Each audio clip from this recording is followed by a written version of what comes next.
I'm in that point within the first week where, like, babies' eyes roll in the back of their head a lot, or like they'll go cross-eyed. And there is a part of me that goes, see, we pushed it with 3.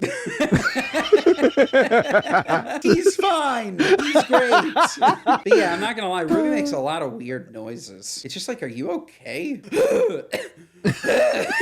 He's an old Jew. In the middle of the night, he's just... The other night, Meyer goes... You could freak out at all of them. You just have to remind yourself that this is normal.